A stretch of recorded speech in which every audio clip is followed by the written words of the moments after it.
Learned counsel for the petitioners has primarily emphasized that learned prescribed authority while rejecting the application moved by the petitioners for cross-examination of the witnesses produced by the plaintiffs has erred in law. He has also stated that while rejecting the application seeking permission to cross-examine the witnesses, the learned prescribed authority has not assigned any possible reason therefor. His further submission is that a specific ground was taken by the petitioners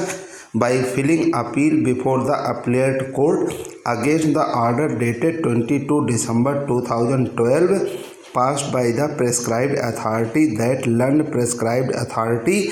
has wrongly rejected the application seeking opportunity to cross-examine the witnesses, but learned appellate court has also not considered the said prayer in its correct legal perspective. In this regard, he has submitted that application made by the petitioners before the appellate court was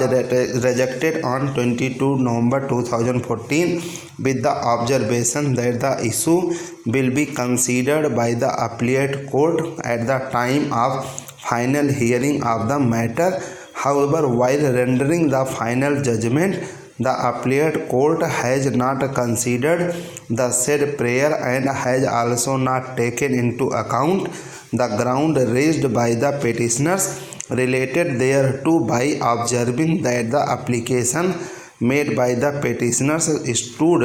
rejected earlier, and as such there is no justification in considering the said application. Apart from the aforesaid ground of denial of opportunity to cross-examine the witnesses, learned counsel for the petitioners has also stated that in fact the finding of fact recorded by the learned prescribed authority, which has been affirmed by the appellate court in respect of bona fide need and comparative hardships, is also against the evidence available on record. On the other hand, learned counsel representing the respondents has submitted that in the facts and circumstances of the case, no interference by this court is warranted in the judgment rendered by the prescribed authority, which has been affirmed by the appellate court. He has also stated that in absence of any provisions under UP Act number 13 of 1972 permitting cross-examination of the witnesses, there is no illegality which can be said to have been committed by the prescribed authority in denying the said opportunity to the petitioners. Taking up the first argument raised by the learned counsel for the petitioners, I may only refer to the contents of the application made by the petitioners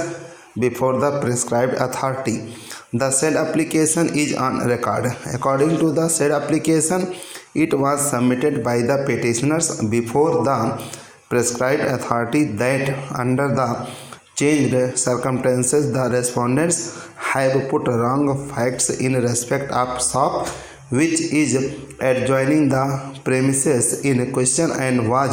earlier in the occupation of another tenant, Ram Raj Prajapati.